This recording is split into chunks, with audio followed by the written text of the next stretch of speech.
Today I wanted to focus a little bit on the obvious changes we've had to the trading strategy. And in general, we've had to react to a low volatility environment.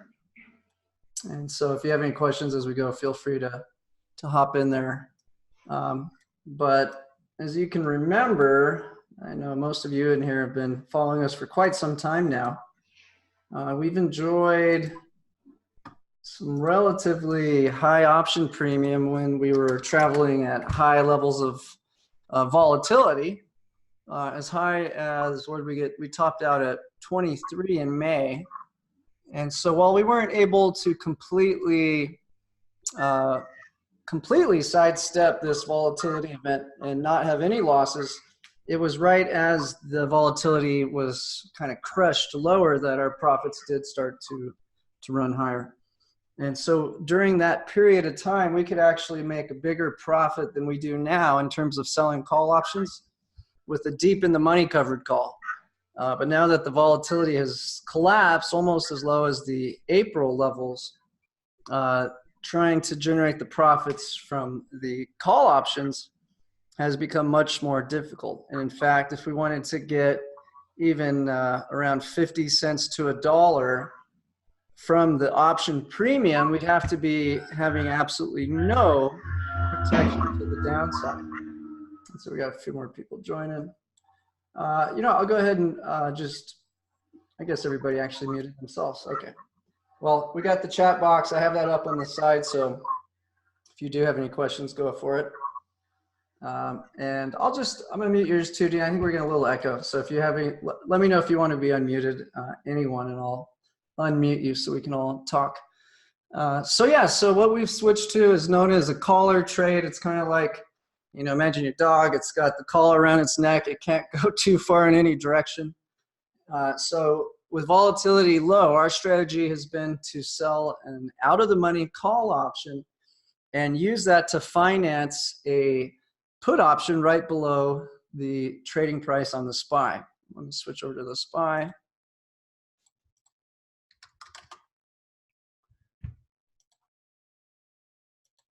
And so what I relate this to is almost like bowling with the bumpers.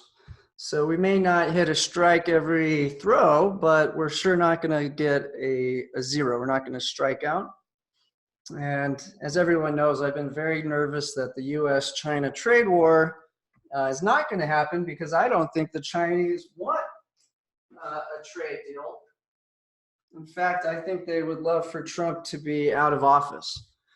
So he's got a very nationalistic agenda, which is not productive to a very globalist sort of regime that China is taking advantage of. So they want these corporations to go global, to manufacture all the products in China, and that's how they've thrived so well. So now we're trying to take that all away from them and get them to stop stealing and to open up their economy, to stop subsidizing different markets that they're trying to compete in.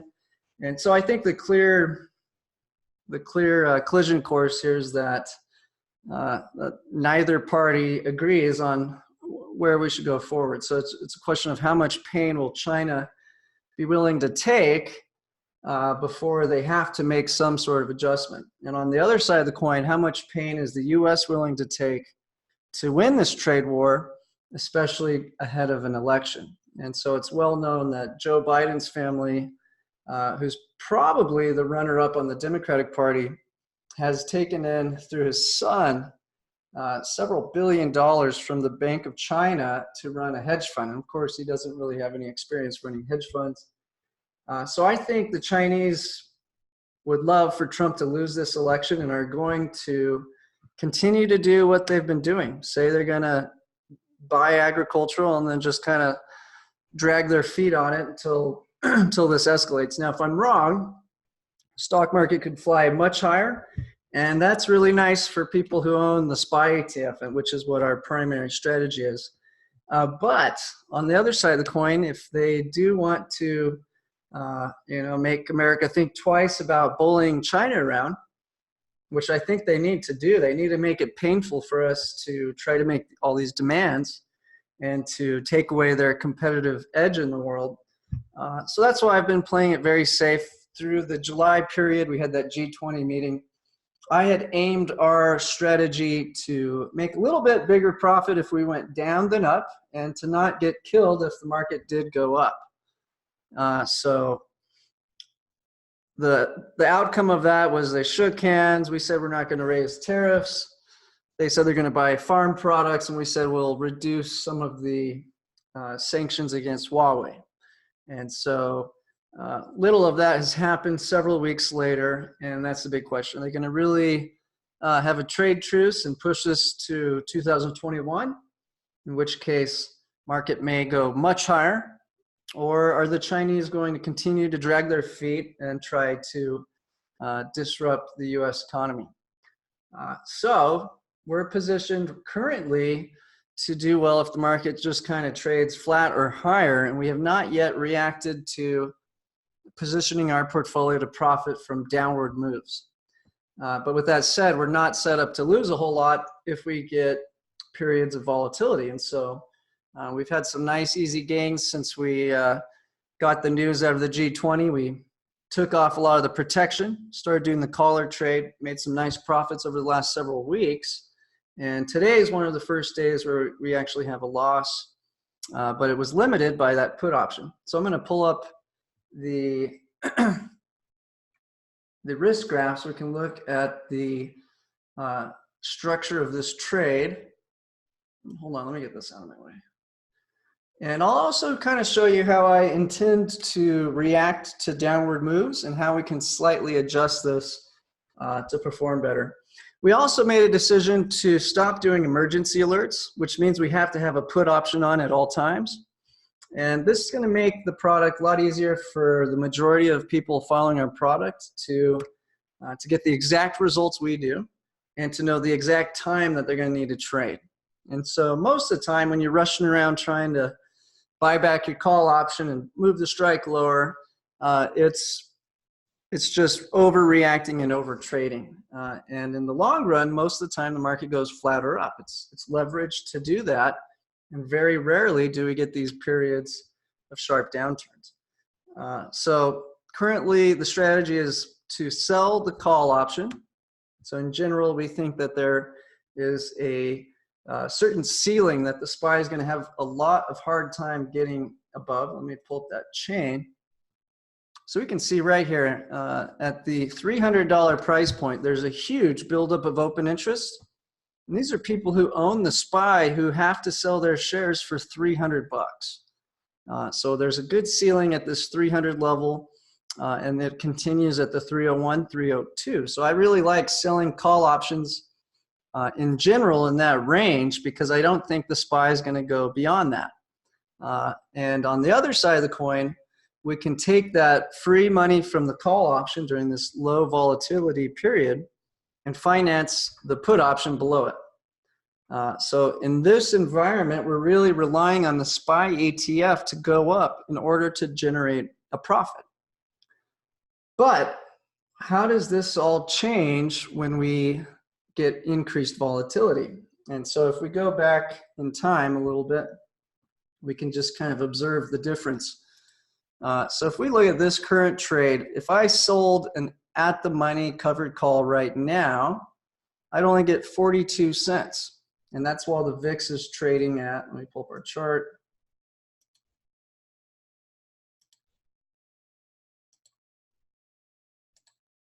This is with the VIX at 13. If we just go back to, let's just say, when the VIX was at 16 on June 7th, just to get a feel for what our credit changes from. So we're looking at the money covered call generating a 42 cent plus the 13. So we're getting around 50 cents right at the money with the VIX at this date. But if we go back in time,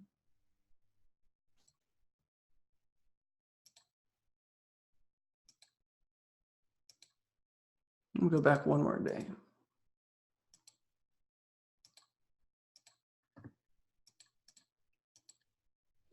So go back to when the VIX is just $3 higher, instead of getting 50 cents for that at the money covered call, we can get $1.30. So that's, what is that? It's about 150% more income during a volatility period that's just $3 higher. And if I go back a little further, let's look at the peak of the volatility in May. So if we go, let's just say to May 9th,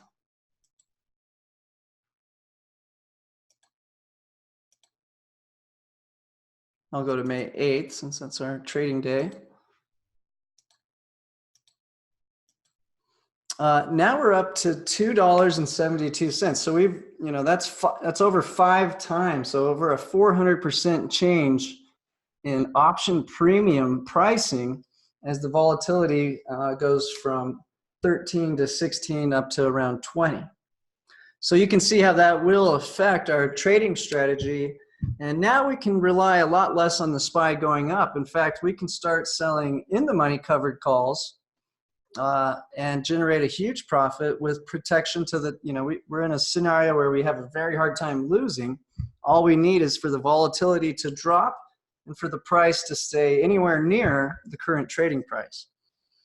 So for those of you who have been noticing the slight tweaks, that's why we have to react to the volatility to get the best, to make the most out of what the market's giving us. So in a low volatility environment, it's cheap to buy the put, and it makes sense to sell that out of the money call option so that we can generate a profit from the underlying asset.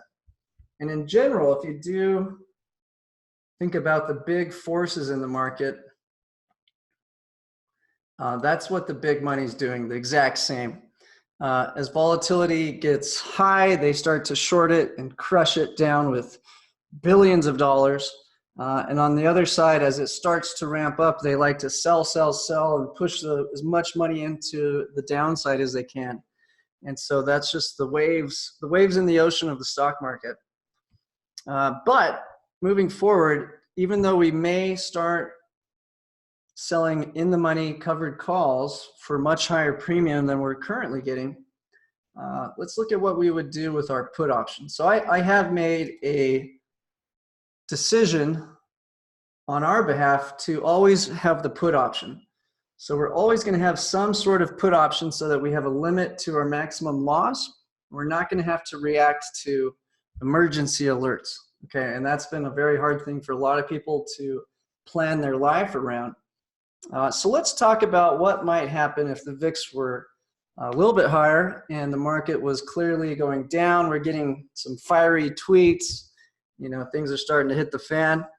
What might we do? So here's the small change that you can expect and how I would issue this trade. So currently we're trading at 299.25. So what I might do in this case, and again, the numbers won't look that great when I put the risk graph up right now because the VIX is so low. But during the period when this would happen, as you've seen, the profitability just multiplies in terms of selling the call option. Now, the put option is going to get more expensive as well, so there's no free cake. But we might start selling a call option that's at 297 and then buying a put at perhaps 295 or 294. Now let's just see what that profile would look like right now. Now there's no reason for us to enter a trade like that right now because it sets us up with a horrible risk-reward ratio. But you can see in this setup, we have a profitable range that goes all the way down to 297 and can't lose if we go up. On the other hand, we don't really lose or hit our maximum loss until we get down to 294, which is where we put our put option. So wherever we buy that put option is going to cap off our maximum loss. And then here's the other change we could potentially make.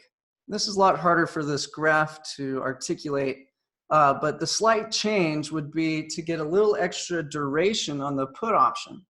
So although we might be getting a further out of the money put option, we might pay for a little extra time premium relative to the short call. So in a down move, we can sell the call, pull some free money out of the call option market, and then try to generate the profit from our put option. So a slight tweak in a downward move would be to move the strike below the call or below the trading price by a couple dollars, and then to extend the duration by one expiration date. Now, I am going to make every trade alert what I call James Bond self-destruct. After you read this message, it's going to self-destruct. I want every trade to complete itself in its entirety at each trading point. So this way, new people coming into our service don't have to worry about building up a history of put options. So most of you following us have had the opportunity to build up a free set of put options on FXI. And if things do escalate here in the next few weeks, those could be incredibly profitable for us. But for all the new people coming in, they did not get the opportunity to do those. So while it may be a good individual strategy to build into a position, from an alert service point of view, it's much more difficult to help new people coming in and make sure we all have the exact same protection. So from my point of view, it makes it a little more difficult. I have to make sure every trade does the job in and of itself. So that's kind of what I'm expecting. I'm expecting that this pretty picture perfect is going to get a little cloudy over the next few months. I believe that the global slowdown is going to slowly make its way into the earnings in American companies. And I think the Chinese are going to continue to drag their feet. So yeah, we can make a great profit on a move down with this simple tweak. So the plan will be to push the strike slightly below the trading price of the SPY, buy a little bit lower put option, financed by the call option, and then extend that duration slightly so that we can make a little bit bigger of a profit from the put option side. Now, we want to be set up so that if we're wrong, we don't lose, and that way we can finance the put option with our call option that we're short. So we'll be looking at the spread between the loss. So when we do an in-the-money covered call, we're going to have a loss on the underlying asset from the strike price, but we're going to generate the profit on the premium we've collected. So we'll take, if we were really bearish, we would take that spread, the complete profit we stand to make if the call option went up in value, and invest that into the put.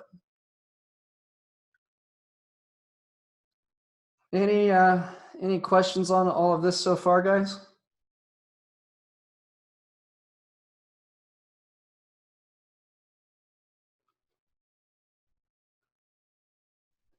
So as the volatility does pick up, and it's not there yet, but as it does pick up, this exact settings would have a much better risk to reward ratio and sets us up for an extremely high probability trade. But when the VIX is low, it really forces our hand to be more like this setup, which is what we're currently in. Oh, let me change that date.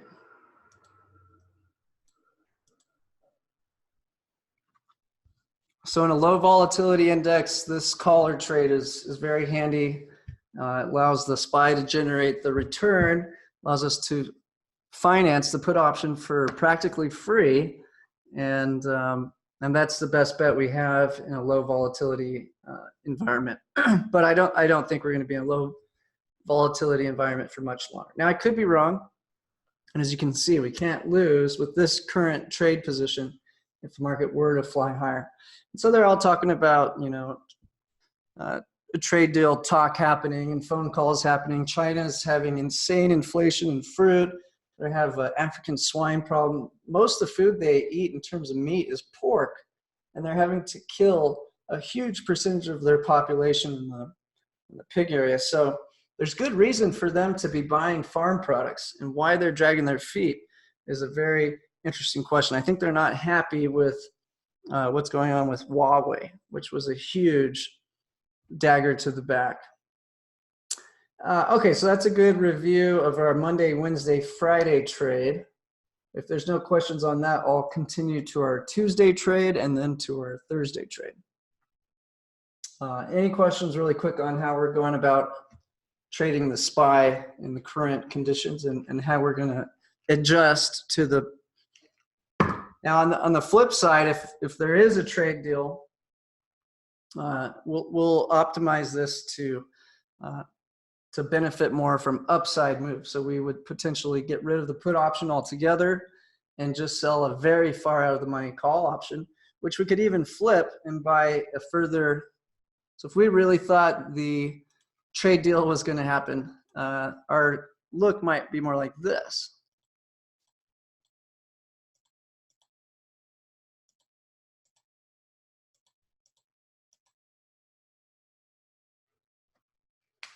So if we thought that the trade deal was done, market's going to fly higher rest of the year, we might sell a out of the money call option and then purchase an even further out of the money call option with extra time premium. So our bet there is that, yeah, we think the market's going to go up, but the person betting on it is betting too short term. So we're going to take his capital for free and then reinvest it into a little bit longer duration, more aggressive call option. And so that can add some extra oomph to our return with very little work. Now, I just don't think that's going to happen, but if it were, this is how we could slightly tweak the SPY trade for a bullish condition. And if we do go back to the Cold War, I didn't live through it, but if you do look through the periods, it lasted through several presidents. On our side, I think there was some 5 or 10 different Russian leaders who kept dying. They couldn't solve the problem because their leaders kept dying. But there were periods of ease. There's periods of escalation. And so it's really hard to predict in the short term what's going to happen. That's why I really like our collar trade. In general, we know the market's extremely levered to go up, but there's these rare periods where when it really craters. And so this allows us to enjoy the upside move without having to worry about a big stock crash. We're never going to wake up and have some huge loss in our portfolio when we're using the collar trade. So I wouldn't remove the put unless I was very, very, very confident the risks were not so high right now. And so in general, when we have $13 trillion in negative yielding bonds around the world, the outlook is not strong. Really, the outlook is that the US is the last safe place to hide your money. And that should only last for so long before it starts to start getting downward revisions on earnings. And I'm sure most of you have lived through at least 2 stock crashes, maybe 3 that you were part of. So I know I don't need to tell you about the risks of a stock crash. Okay, great. Let's go ahead and switch to our Tuesday trade.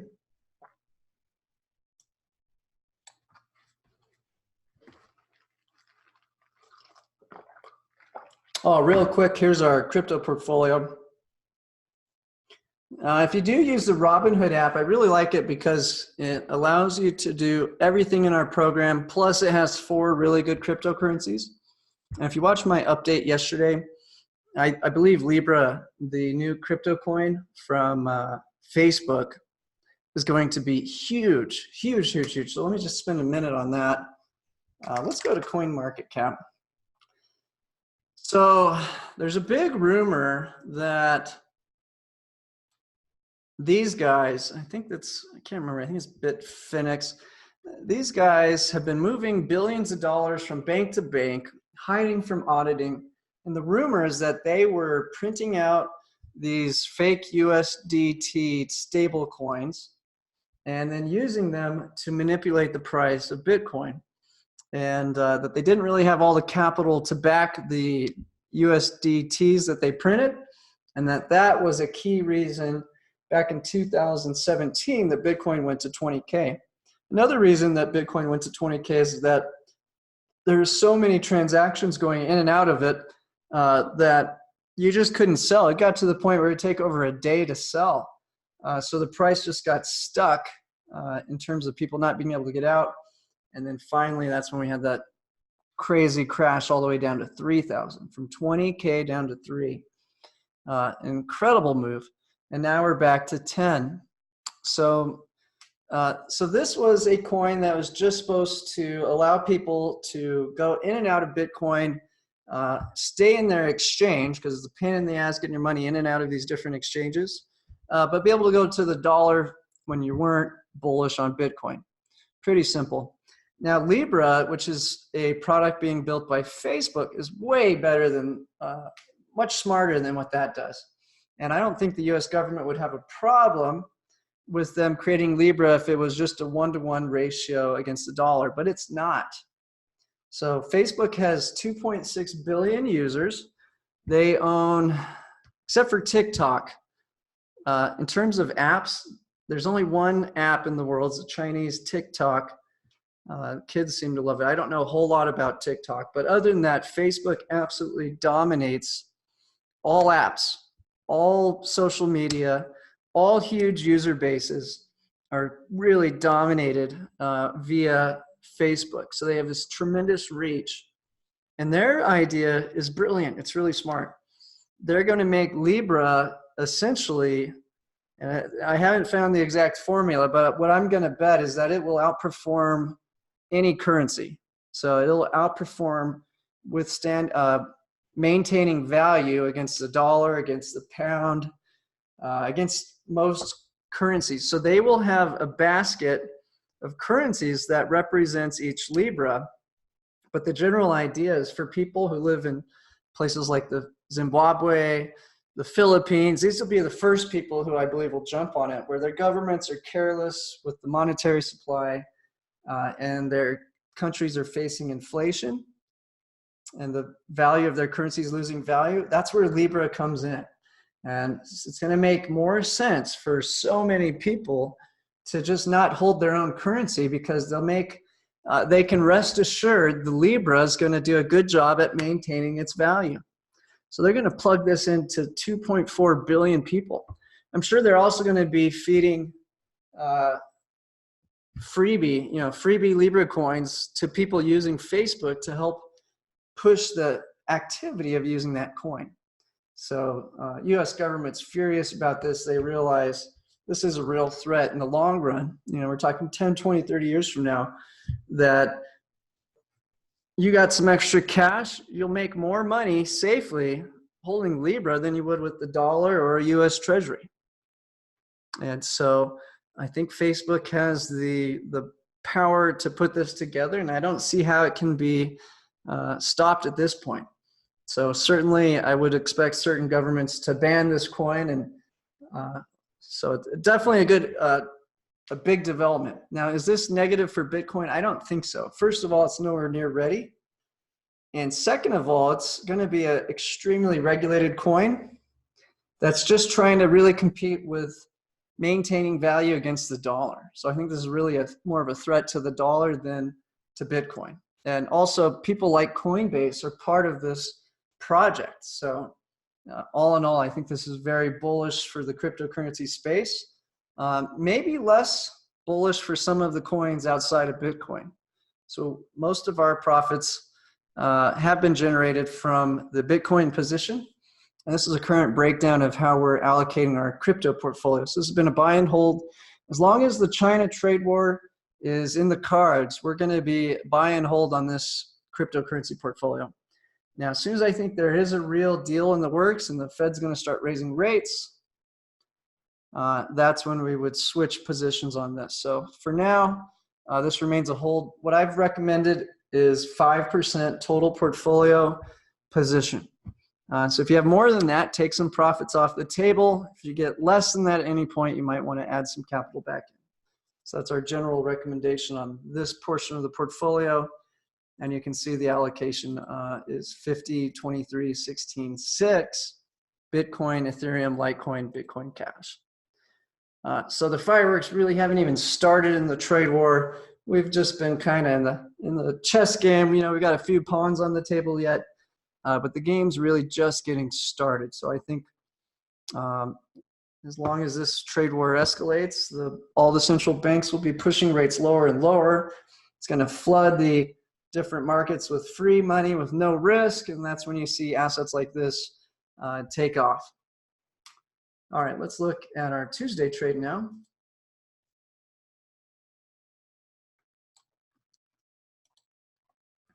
Now, a lot of you had a 30-day trial to our Tuesday, Thursday alert, and you may have expired. And if that's the case, you can call Dean to upgrade and get those trade alerts. Currently, this one is only trading Apple. So if we do look at this basket of stocks, most of them are near all-time highs. Microsoft, Facebook. Banks are hurting because the low interest rates makes it hard to loan money at a profit. But I really like Apple. Apple's the #1 position in Warren Buffett's portfolio. It's the #2 position in the SPY and the QQQ. It's the top position in many hedge funds, mutual funds, pension funds, you name it. Apple's a top dog. And it's down considerably. So it's had a lot of volatility. And because of that, the option premium is far better on Apple than it is most other stocks. So we have a stock that is also unique in that the administration actually endorses this company. While we see Trump pretty quiet about Microsoft, he's certainly very vocal about Facebook and Google and Amazon. So not only do we have the US government essentially stabbing one of Apple's key competitors in the back, Huawei, we have a highly volatile company, and it's the primary position in most portfolios around the world. So I like Apple for the Tuesday trade. We can get a very high yield selling the call option and protect to the downside with the put. And let's look at, so here's a list of the FXI trades we put on leading up to that G20 meeting. So this was just trying to get cheap put options, predicting that things would escalate. Didn't escalate, but we're still holding these positions. Expect to see a very similar setup, except with the self-destruct strategy in our Tuesday trade alert once we see more signs that things are going to escalate. So they've been dragging their feet. That's a pretty good cue. My intentions are to do the same trade setup as we are right now, but take a little piece of the profit and buy a long put option on FXI. Now, again, I'm going to design it to be self-destruct so that each trading period, we completely close out the last set of options trades and open a completely new set. And that way we can play a long-term trend and make your management of your portfolio very simple. So you're not going to have to remember, oh, I've got 2 GDXs in this portfolio. I've got 3 FXIs in the last ones. So my intentions are to get everyone out of these at the right time, probably after some escalation, and then to switch to the self-destruct strategy where the trade alert is good to go. You're going to have all the protection you need built into each trade.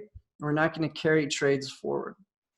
So I do suspect we'll be trading Apple paired with FXI for a considerable amount of time if the trade war were to escalate, or just to stay in this nowhere land where we don't know.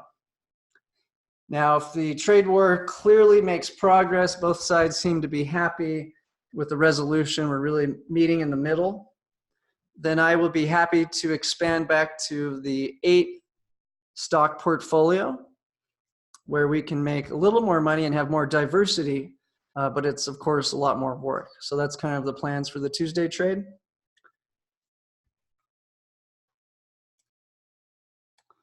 The Thursday trade, I cannot emphasize how important it is to have a huge chunk of your portfolio in this part of our strategy.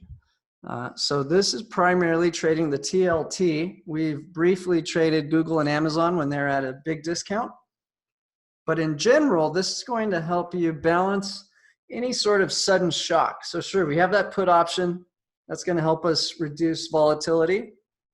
But this is how Ray Dalio's become so famous with his risk parity fund. It's just a ratio of the TLT against stocks. And of course, he does it in a global strategy, not just with American bonds and stocks. But for our purposes and with our account sizes, this makes your life so easy. You should have around half and at least 25% of your portfolio in the TLT with the same collared strategy to help offset periods of drawdown. So in general, they're both going to go up in value as this trade war escalates. This is the safe haven, the last strong place to store money. But in the short run, when one goes up, the other typically goes down. And so you can really average out your returns and add a whole new layer of diversification just by following the TLT play. So now this one we are pairing up with GLD right now. And if we start to see the trade war really start to show its teeth and really get feisty, we might switch from GLD to GDX. So GDX is the minor ETF. If we think there's a long-term demand pushing gold, then GDX has a lot higher to go than GLD. Now, if we think it's just another short-term scare, the first move will be most likely in GLD, which is what's happened so far.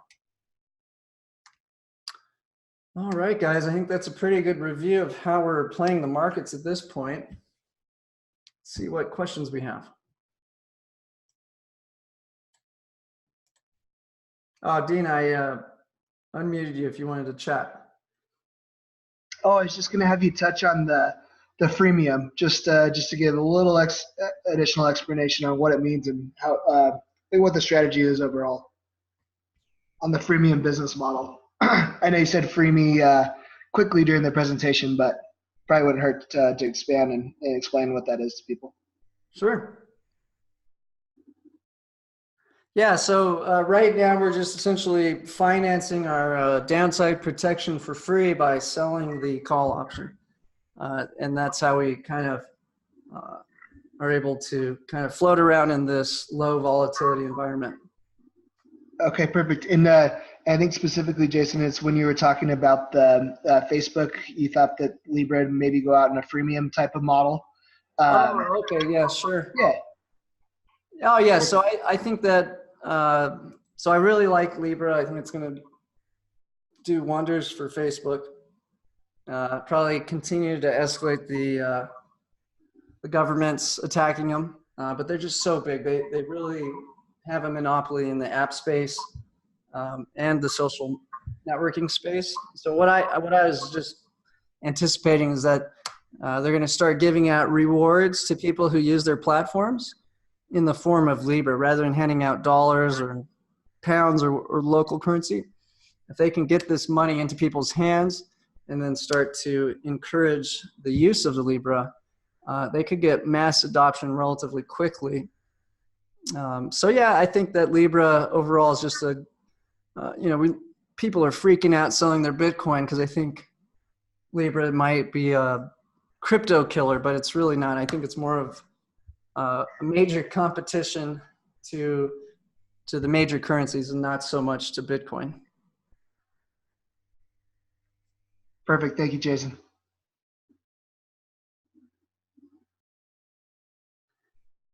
Yeah, I just wanted to make sure we could explain very clearly how quickly they can accelerate that and without a cost really to the consumer. So yeah, so I will be looking at, right now I really like Apple going into the trade war. Apple has a third of their business in China, so we can pair it with this risk against China with FXI very nicely. And it had a lot of volatility. It's not at the highs like most of these companies are. And so I really like Apple right now. But long term, looking at some of these companies, I really like Facebook for its Libra. So it's just a good thing to know about one of the companies that we could potentially play in the Tuesday trade. So I prefer to pick up Facebook after a big sell-off, just like we've done on Apple. And the same thing we did in the whale portfolio. We grabbed Amazon and Google at a discount, and then didn't take long. They rushed right back to their high, and that's when we switched right back to TLT.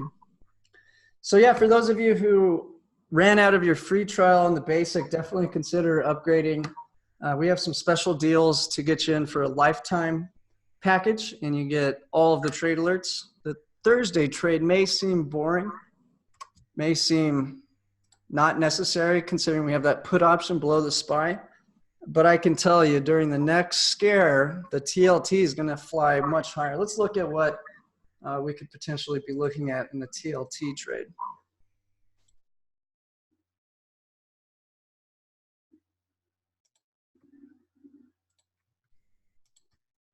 And I do have one more thing I want to show you guys. I'm gonna have to get off around noon today, but there's I don't know if you guys probably haven't heard of Sublime.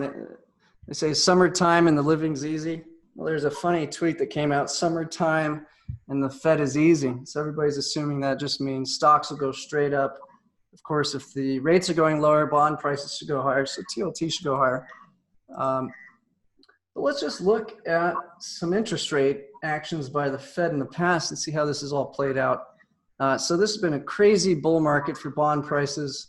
The high was in 2016. So what happened in 2016? Let's take a look.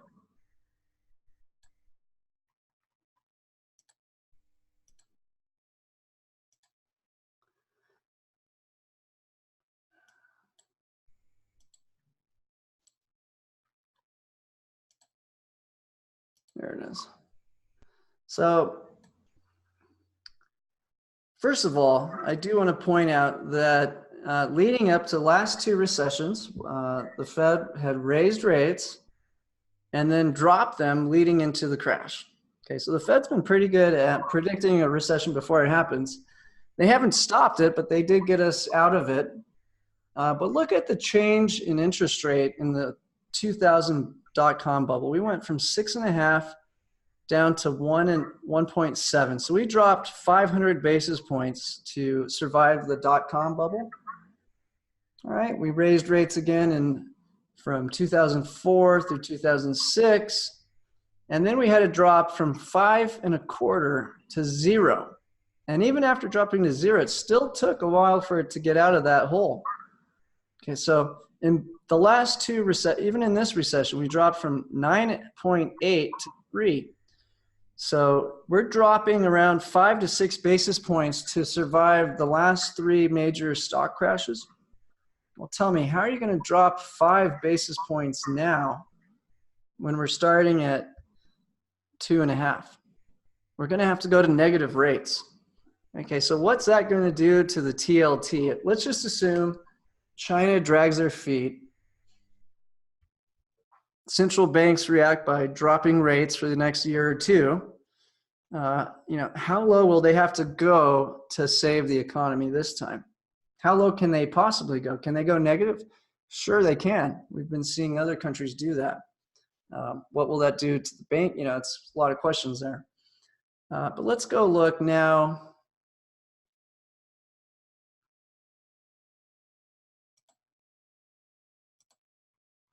Let's go back to 2016.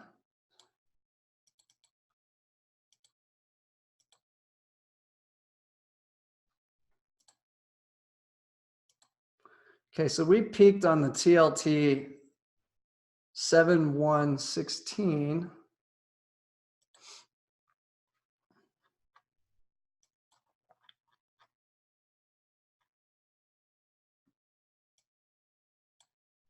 Okay, so that was getting down to around 1% on the 10-year.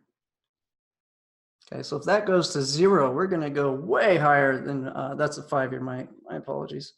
So they got down to 1.5 on the 10-year. And that pushed the TLT to that 144 level.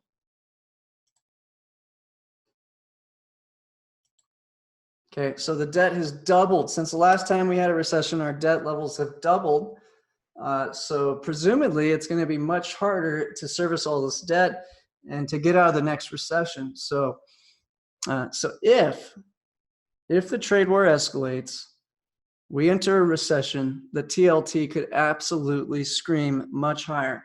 Just to get back to just another 1% lower would push us at least to the 142. But if they start going below that, this thing could go to 180 to 120, or rather 220. And this will be during the period when stocks are having a very, very rough time. So that's why I do encourage everybody to trust me on this. You need to have a good mix of stocks and bonds to really level out the playing field for your portfolio in a period where we just don't know what's going to happen.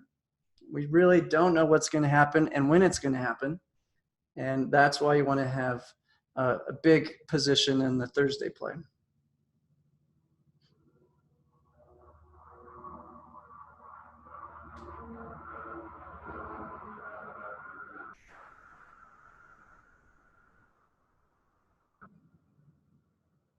Oh, dang, that sounds like a jet flying right over my my house right here.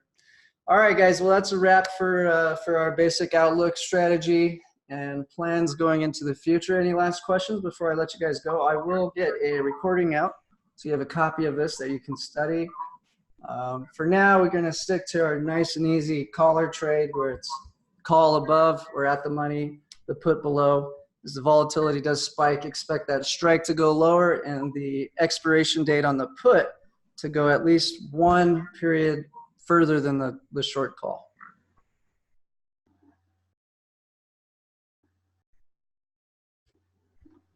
Okay, guys, thank you so much. Next webinar is Wednesday. We have our TLT trade tomorrow.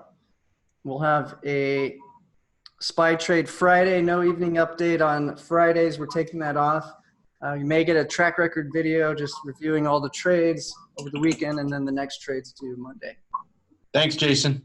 Yeah, my pleasure. Thank you. Thank you, Jason. Appreciate it.